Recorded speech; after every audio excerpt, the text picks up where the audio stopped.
जय हिंद दोस्तों, आप सभी का स्वागत है हमारे YouTube channel credible classes online tech पर। और दोस्तों आज हम लोग पढ़ने वाले हैं संस्कृत दिग्दर्शिका से पार्ट 3 आत्मज्ञ एवं सर्वज्ञ। तो ये यूपी बोर्ड का जो संस्कृत का सेक्शन चल रहा है दोस्तों, आई होप आप लोग को पता होगा। और आपको अगर नहीं पता तो हमारे channel credible classes online tech पर जाइए और प्लेलिस्ट में जाकर देखिए, जहाँ पर संस्कृत का प्लेलिस्ट अलग से बना हुआ है क्लास 12th के लिए, यानी कि 12th बोर्ड्स के जितने भी लेसन है वो इस पर डाले जाएंगे और आपको ये समझ में आएंगे। ठीक है, 7 नंबर दोस्तों इससे मिलता है। संदर्भ लिखने को आता है और अनुवाद लिखने को आता है। संस्कृत लिखा होता है, उसका अनुवाद लिखने को आता है। ठीक है दोस्तों, आइए शुरुआत करते हैं। आज का पाठ का नाम है आत्मज्ञ एवं सर्वज्ञ। आपके जितने भी दोस्त हैं बच्चों, अगर उन लोग को भी संस्कृत समझने में 12th में दिक्कत होती है तो आप इन वीडियोस को क्या कर सकते हैं, उनको शेयर कर सकते हैं। चलिए आज का लेसन की शुरुआत हम लोग करते हैं। आज के लेसन तो क्या है, सबसे पहले यहाँ पर हम लोग देखने का प्रयास करेंगे। तो देखिए बच्चों, लिखा हुआ है कि याज्ञवल्क्यो मैत्रेयी उवाच मैत्रेयी उद्यास्यन् अहम अस्मात् स्थानादस्मि। ध्यान से देखेंगे, एक याज्ञवल्क्य ऋषि है, याज्ञवल्क्य, इसमें यो लिखा है, यो हटा देंगे, यानी ये संस्कृत है तो इसमें से याज्ञवल्क्य लिखेंगे। याज्ञवल्क्य ने अपनी पत्नी मैत्रेयी से कहा, ठीक है, उनकी पत्नी का नाम मैत्रेयी है। मैत्रेयम, अब यहाँ इसको जो लिखा है वो ऐसे लिखा है मैत्रेयम, और म पे हलंत है और प्लस धन लगाकर यहाँ लिखा उवाच। उवाच मतलब होता है बोलना, लेकिन म और उ को जोड़ दिया, संधि हो गया, इसलिए यहाँ पर लिखा है बच्चों मुवाच। तो आप लोग ध्यान दीजिएगा सब लोग, ठीक है, कि याज्ञवल्क्य ने अपनी पत्नी मैत्रेयी से कहा, क्या कहा, मैत्रेयी यानी हे मैत्रेयी, उद्यासयन अहम अस्मात् स्थानादस्मि। अहम मतलब मैं, अस्मात् मतलब इस, स्थानादस्मि मतलब इस स्थान से, उद्यासन मतलब ऊपर की ओर जा रहा हूँ। अब ऊपर की ओर जा रहा हूं से मतलब क्या है दोस्तों, ऊपर की ओर जा रहा हूं से मतलब है कि मैं गृहस्थ आश्रम से संन्यास्त आश्रम की ओर जा रहा हूं। ठीक है, तो आप यहाँ पर उद्यासयन भी लिख सकते हो, यानी ऊपर की ओर भी लिख सकते हो, या फिर ऐसे लिख सकते हो कि याज्ञवल्क्य ने मैत्रेयी से कहा कि हे मैत्रेयी, अहम मतलब मैं, अस्मात् मतलब इस, स्थान से, मैं इस स्थान से, अर्थात मैं इस स्थान से ऊपर की ओर, ऊपर की ओर के बाद लिखोगे अर्थात गृहस्थ आश्रम से, किस आश्रम से बच्चों, गृहस्थ आश्रम से संन्यास्त आश्रम की ओर जा रहा हूं। ऐसे करके आप लिखोगे। एक बार फिर से आपको बता देते हैं, चलिए आइए ध्यान से देखिएगा सभी लोग। याज्ञवल्क्य ने अपनी पत्नी मैत्रेयी से कहा, हे मैत्रेयी, मैं इस स्थान से ऊपर की ओर अर्थात अर्थात गृहस्थ आश्रम से संन्यास्त आश्रम की ओर जा रहा हूं। पहला लाइन आपको क्लियर है। आइए दूसरे लाइन की ओर चलते हैं। दूसरा लाइन दोस्तों क्या लिखा हुआ है, तत अस्ते अनया कात्यायन्या विच्छेदम करवाणी इति। ततः, ततः का मतलब है अतः, अतः अनया, अब देखो अतः ततस्ते यहाँ पर लिखा हुआ है, अतः इति धन अनया, इसीलिए इस, अनया मतलब इस, कात्यायन्या मतलब कात्यायनी के साथ, विच्छेदम मतलब बंटवारा, करवाणी मतलब करना चाहता, इति मतलब हूँ। क्या मतलब है इसका, तो उनकी 2 पत्नियां थी बच्चों, एक मैत्रेयी और एक कात्यायनी। तो वो क्या कहते हैं यहाँ पर, वो कहते हैं, ध्यान से देखिए, कि अतः यानी इसलिए मैं उस कात्यायनी तथा तुम्हारे बीच संपत्ति का बंटवारा करना चाहता हूँ। इसीलिए मैं उस कात्यायनी, अर्थात अपनी दूसरी पत्नी की बात कर रहे हैं, कि मैं उस कात्यायनी तथा तुम्हारे बीच विच्छेदम यानी संपत्ति का बंटवारा करवाणी थी, करवाना चाहता हूँ। आई थिंक आपको समझ में आया होगा। आगे बढ़ते हैं। आगे क्या लिखा बच्चा, आगे लिखा है मैत्रेयी उवाच, मैत्रेयी ने कहा, यदियम कि यदि, अयम यानी मुझे, इसीलिए दोनों जोड़ दिया तो यदियम हो गया, यदि मुझे सर्वा पृथ्वी वित्तेन, वित्तेन मतलब बच्चा धन, वित्तेन मतलब धन, फिर से देखेंगे, यदियम सर्वा पृथ्वी वित्तेन, यदि मुझे संपूर्ण पृथ्वी का धन पूर्णा स्यात् पूर्ण रूप से प्राप्त हो जाए, यदि मुझे संपूर्ण पृथ्वी का धन पूर्ण रूप से प्राप्त हो जाए, तत् किम तो क्या, तेन अहम मृता। अब देखो इसमें 3 शब्द है, तेन, अहम और अमृता। कौन कौन 3 शब्द है, तेन, फिर अहम और फिर अमृता, दोनों को, तीनों को जोड़, अमृता मतलब अमरता। ठीक है, फिर से देखेंगे बच्चा, फिर से देखिए ध्यान से, तेन अहम अमृता श्यामिति। तो वो कहती हैं, मैत्रेयी कहती हैं कि यदि मुझे संपूर्ण पृथ्वी का धन प्राप्त हो जाए तो क्या, अहम मतलब मुझे, अमरता की श्यामिति मतलब प्राप्ति हो जाएगी। तो क्या मुझे अमरता की प्राप्ति हो जाएगी? ऐसा कौन कहता है? ऐसा मैत्रेयी जी कहती है। आगे बढ़ते हैं, देखो याज्ञवल्क्य जी क्या कहते हैं। याज्ञवल्क्यम उवाच, याज्ञवल्क्य कहते हैं नेति, नेति मतलब नहीं, याज्ञवल्क्य कहते हैं नेति, नेति मतलब नहीं, यथैवोपकरणवताम, यथैवोपकरणवताम, बच्चा इसको म पढ़ते हैं, यथैव। अब देखो यहाँ वोपकरणम मतलब उपकरणम, यहाँ पर उपकरणम, ठीक है, ध्यान रखिएगा। तो यहाँ पर क्या लिखा बच्चा, देखिए ध्यान सब लोग, वो कहते हैं याज्ञवल्क्य उवाच, याज्ञवल्क्य कहते हैं नेति मतलब नहीं, यह तो वे साधन है, उपकरण मतलब साधन, यह तो वे साधन है, जीवनम तथैव ते जीवनम स्यात्, जिससे जीवन जीने योग्य हो जाता है।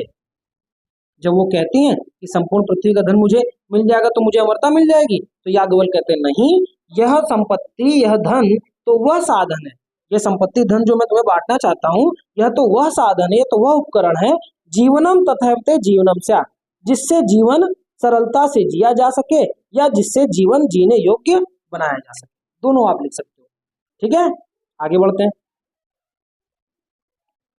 आगे क्या लिखा है, आगे लिखा है अमृतत्व तू, अब वो आगे क्या कहते हैं याज्ञवल्क्य जी, अमृतत्व तू ना शास्ति वित्तेन इति, यानी धन से अमरता की प्राप्ति ना शास्ति, न धन अस्ति, ना धन अस्ति यानी नहीं हो सकती है, अमरता से, ध्यान दीजिएगा, यहाँ लिखा ना वित्तेन, वित्तेन मतलब धन से अमरता की प्राप्ति नहीं हो सकती है।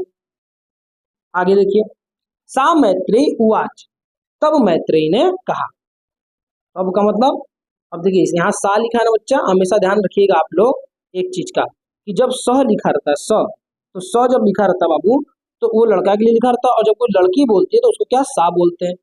तब उस मैत्रेयी ने कहा, या आप सीधे लिखेंगे मैत्रेयी जी ने कहा, ये नाहम नामृता श्याम किमहम तेन कुर्याम, ये नाहम, ये न धन अहम, तीनों को दोनों को जोड़ दोगे तो ये नाहम बन जाएगा, अहम मतलब मैं होता है, यदि मुझे नामृता न धन अमृता, यदि मुझे अमरता नहीं मिलती, श्याम की महम तेन कुर्याम, तो मैं उस धन का की महम मतलब क्या करूंगी, तेन मतलब उस, श्याम मतलब प्राप्त हुआ, तेन मतलब उस धन का, कुर्याम मतलब करूंगी, की महम मतलब क्या। फिर से देख लीजिए क्या कहती हैं, ये कहती हैं ये नाहम नामृता, यदि अहम मतलब मुझे, नामृता मतलब न धन अमृता, यदि मुझे अमृत नहीं मिलता, श्याम की महम तेन कुर्याम, तो भला मैं उस धन का की महम क्या करूंगी।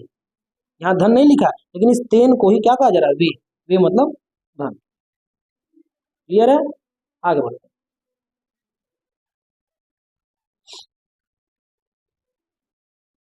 आगे देखो बच्चा क्या लिखा हुआ है, आगे लिखा है दोस्तों कि यदेव भगवान केवल ममृतत्व साधनम जानाति, यदि हे भगवान, अपनी भाई अपने उनके जो है वो पति तो वो क्या बोल रही हैं, हे भगवान केवल ममृतत्व साधनम जानाति, यदि आप केवल अमरता का साधन जानते हैं, अमरता का साधन मतलब अमरता के तत्व को प्राप्त करने का विकल्प या साधन, ठीक है। तो अगर आप केवल ये साधन जानते हैं तो अब देखो यहाँ पर इसको ध्यान से देखना, यदेव यदि भगवान, यदि हे ईश्वर, यदि हे भगवान अमृतत्व साधनम जानाति, यदि आप अमरता के तत्व को प्राप्त करने का साधन जानते हैं, तदैव मैं ब्रूहि, तो वही मुझे प्रदान करें, ब्रूहि मतलब प्रदान करें। आगे क्या होता है, आगे कहते हैं याज्ञवल्क्य उवाच, तो याज्ञवल्क्य कहते हैं प्रिया न सती त्वम प्रियम भाष्य से, कि हे प्रिय तुम केवल मेरी सती अर्थात पत्नी ही नहीं, प्रियम भाष्य से मतलब प्रिय भाषी भी हो, यानी सुंदर बोलती भी हो, मीठा बोलती भी हो। वो क्या कहते हैं प्रिया, कि हे प्रिय न सती, तुम न केवल मेरी पत्नी, अपितु प्रियम भाष्य से, अपितु प्रिय भाषी भी हो, यानी मधुर वचन बोलने वाली हो, यही इसलिए उपवेश मतलब आओ बैठो, उपवेश मतलब आओ बैठो, व्याख्यास्मि ते अमृतत्व साधनम, मैं तुम्हें अमरता के तत्व को प्राप्त करने का साधन की व्याख्या करता हूँ, मैं तुम्हें अमरता तत्व के प्राप्त करने के साधनों की व्याख्या करता हूँ। आगे बढ़ते हैं दोस्तों, आगे क्या लिखा बच्चा, तो आप लोग ध्यान से देखो, आगे लिखा याज्ञवल्क्य उवाच, अब यहाँ पर थोड़ा सा यहाँ पर डैश होना चाहिए था, न के पास ना यहाँ डैश होना चाहिए, याज्ञवल्क्य ने कहा, यहाँ पर हटा दीजिए इसको, न से आप लोग को शुरू करना है, ठीक है। याज्ञवल्क ने कहा न वा अरे मैत्रेयी, यानी हे मैत्रेयी, और ये जो यहाँ न लिखा बच्चा, ये इस सेंटेंस में काम आएगा, ठीक है। इस सेंटेंस में बीच में कहीं न रहेगा, लेकिन ऐसा नहीं कि सच में रहेगा, ये लिखा है यहीं पर, लेकिन इसका अर्थ जो है वो न यहाँ पर आएगा। क्या आएगा? तो याज्ञवल्क कहते हैं हे मैत्रेयी पत्यु कामाय पति प्रियो भवति, और न बीच में जोड़ दो। ये न को लिखना यही है, लेकिन इसका अर्थ यहाँ पर आएगा, ध्यान से देखना सब लोग। याज्ञवल्क ने कहा न वा अरे मैत्रेयी, यानी हे मैत्रेयी पत्यु कामाय पति प्रियो भवति, यानी किसी भी, यहाँ जो पत्यु लिखा इसका मतलब पति है, इसका मतलब भी पति है, ठीक है। किसी भी पत्नी को पति की कामना के लिए पति प्रियो न भवति, यानी नहीं होता। एक्चुअली में ये अर्थ में न यहाँ पर आए, ठीक है। किसी भी पत्नी को पति की कामना के लिए उसका पति प्रिय नहीं होता। आत्मनस्तु वै कामाय पति प्रियो भवति, यानी अपनी कामना के लिए वह पति प्रिय होता है। फिर से ध्यान से देखेंगे दोस्तों, और कंफ्यूज नहीं होंगे। सबसे पहले तो एक बात आप लोग ध्यान रखेंगे, आप लोग कंफ्यूज नहीं होंगे। कैसे नहीं कंफ्यूज होगे, हम बताएंगे तो नहीं होगे। ध्यान से देखो, याज्ञवल्क ने कहा, क्या कहा? न वा अरे मैत्रेयी, यानी हे मैत्रेयी किसी, अब यहाँ जो पत्यु कामाय पति प्रियो लिखा है, दोनों का मतलब पति है, तो जहां पति है उसके आगे जोड़ देना किसी भी पत्नी को, बस इतना सा करना है। किसी भी पत्नी को पति की कामना के लिए पति प्रिय न भवति, यानी नहीं होता। आत्मनस्तु वै कामाय पति प्रियो भवति, यानी अपनी कामना के लिए वह पति प्रिय होता है। समझ गया मतलब? किसी भी पत्नी को, जहां पति लिखा वहां जोड़ देना आगे किसी भी पत्नी को। अब आगे बढ़ो, आगे देखते हैं। आगे देखो बच्चा क्या लिखा है, न वा अरे, और ना ही, अरे मतलब हे, और ना ही हे मैत्रेयी जायाय कामाय जाया प्रिया भवति, जाया मतलब पत्नी होता है। अब जब यहाँ पत्नी लिखा है तो आगे पति जोड़ दो, वेरी सिंपल। कैसे जोड़ोगे? किसी भी पति को पत्नी की कामना के लिए पत्नी प्रिय नहीं होती। आत्मनस्तु वै कामाय जाया प्रिया भवति, अपनी कामना की पूर्ति के लिए वह पत्नी प्रिय होती है। जाया मतलब पत्नी, ठीक है। कंफ्यूज तो नहीं हो रहे हो आप लोग? हाँ, अगर हो रहे हो भाई तो बता देना कमेंट बॉक्स में, ठीक है। फिर से मैं इस लाइन को आपको बताने वाला हूँ, ध्यान से देखिए। याज्ञवल्क ने कहा कि न वा अरे मैत्रेयी, यानी हे मैत्रेयी, ये न को आखिर में लिखना है, ध्यान रखना। हे मैत्रेयी पत्यु कामाय पति प्रियो भवति, पति पति जहां लिखा उसके आगे लिख देना किसी भी पत्नी को। तो किसी भी पत्नी को पति की कामना के लिए पति प्रिय न भवति, यानी नहीं होता। आत्मनस्तु वै कामाय पति प्रियो भवति, अपनी कामना की पूर्ति के लिए वह पति प्रिय होता है। ठीक उसी प्रकार से हे मैत्रेयी जायाय कामाय लिखा है ना, तो जहां पत्नी लिखा है वहां पर आगे क्या जोड़ दोगे? पति जोड़ दोगे। किसी भी पति को पत्नी की कामना की पूर्ति के लिए पत्नी प्रिय नहीं होती, अपनी कामना के लिए वह पत्नी प्रिय होती है किसी भी पति को, ठीक है। आई थिंक इतना आपको समझ में आया होगा। आगे बढ़ते हैं। आगे क्या लिखा बच्चा? न वा अरे, और ना ही हे मैत्रेयी पुत्रस्य वित्तस्य च कामाय पुत्रो वित्तम वा प्रियम भवति, मतलब पुत्र और वित्त की कामना के लिए पुत्र और वित्त प्रिय नहीं होते हैं। यानी अब यहाँ पुत्र और वित्त लिखा है तो किसको? तो आप बोलोगे किसी भी पिता को। किसी भी पिता को पुत्र और वित्त की कामना के लिए पुत्र और वित्त प्रिय न भवति, यानी नहीं होते। जोड़ लो यहाँ पर, यहाँ भवति वाले न जुड़ेगा, ठीक है। लेकिन संस्कृत तो आगे लिखा हुआ है, लिखा है बच्चा, क्या लिखा है? ध्यान से देखिए सब लोग। न वा अरे पुत्रस्य वित्तस्य च कामाय, यानी किसी भी पिता को पुत्र और वित्त की कामना के लिए पुत्र और वित्त प्रिय नहीं होते। आत्मनस्तु वै कामाय, यानी अपनी कामना के लिए वह पुत्र और वित्त प्रियम भवति, प्रिय होते हैं। किसी भी पिता को पुत्र और वित्त की कामना के लिए पुत्र और वित्त प्रिय नहीं होते, अपनी कामना के लिए वह पुत्र और वित्त प्रिय होते हैं। आई थिंक आपको समझ में आया होगा। आगे अगली लाइन को पढ़ते हैं। अगली लाइन क्या लिखा बच्चा? और ना ही हे मैत्रेयी सर्वस्य कामाय सर्वम प्रियम भवति, सभी की कामना के लिए हमें सभी प्रिय न भवति, यानी नहीं होते। आत्मनस्तु वै कामाय सर्वम प्रियम भवति, यानी अपनी कामना के लिए वे सभी लोग हमें प्रिय होते हैं। फिर से इस लाइन को देखिए, क्या लिखा बच्चा? जल्दी देखिए। सर्वस्य कामाय, सभी की कामना के लिए हमें सर्व प्रियम न लिखा है ना, न भवति, यानी नहीं होते। सभी की कामना पूर्ति के लिए हमें सभी प्रिय नहीं होते। आत्मनस्तु वै कामाय सर्वम प्रियम भवति, यानी अपनी कामना के लिए वो सर्वम प्रियम, सभी लोग प्रिय होते, जाहिर सी बात है। आपका कोई काम अभी ना करे, फिर देखो तुम्हारे लिए कैसे बुरा बन जाएगा, तुम्हारा दोस्त तुम्हारा काम ना करे, हाँ, दुश्मनी तुरंत हो जाएगी। तो वही यहाँ पर लिखा हुआ है जीवन का सार, या केवल जीवन का सार बताया है बिल्कुल बच्चों। आगे, तस्माद इसलिए कहते हैं, इसलिए, तस्माद इसलिए, अरे मैत्रेयी यानी हे मैत्रेयी, आत्मा वा यह जो आत्मा है, इसलिए है मैत्रेयी यह जो आत्मा है, यही दृष्टव्य यानी देखने योग्य, दर्शनार्थ यानी दर्शन योग्य, श्रोतव्य यानी सुनने योग्य, मंतव्य यानी मंतव्य यानी मनन करने योग्य, और निधिध्यासवश्च तथा निरंतर ध्यान करने योग्य है। फिर से बच्चा, तस्माद मतलब इसलिए, अरे मैत्रेयी मतलब हे मैत्रेयी, आत्मा वा मतलब यह आत्मा, दृष्टव्य मतलब दृष्टि योग्य, दर्शनार्थ मतलब दर्शन योग्य, श्रोतव्य मतलब सुनने योग्य, कॉमा लगाते जाना, मंतव्य यानी मनन योग्य, तथा निरंतर ध्यान योग्य है। आत्मना खलु दर्शनम इदम सर्वम वित्तम भवति। आत्मनम खलु दर्शन यानी स्वयं की आत्मा का दर्शन ही संसार में सभी ज्ञानों का आधार है। सर्वम विदितम, विदितम मतलब ज्ञान, सर्वम मतलब सभी प्रकार का। फिर से इस लाइन को देखिए, इसलिए है मैत्रेयी, फिर से बता रहे हैं, इसलिए है मैत्रेयी यह जो आत्मा है, यही देखने योग्य, दर्शन योग्य, सुनने योग्य, मनन करने योग्य तथा निरंतर ध्यान करने योग्य है।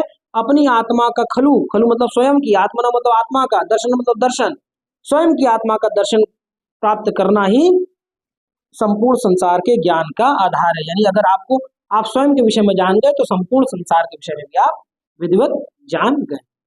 आई होप आपको ये चीजें समझ में आई होंगी। जो भी इसमें से आपको लाइन नहीं समझ में आया, आप कमेंट करके हमको बता सकते हैं। आपको कोई भी समस्या है तो आप लोग बताइए, ठीक है। आपको ये शुरू से यहाँ पर इसके बारे में बता दिया गया, तो आप लोग अपना इसको देख लीजिए। कोई भी लाइन आपको अगर नहीं समझ में आई, कोई भी ऐसी पंक्तियां हैं जो आपको नहीं समझ में आई है तो देखिए, और अगर समझ में आई है तो बहुत बहुत धन्यवाद।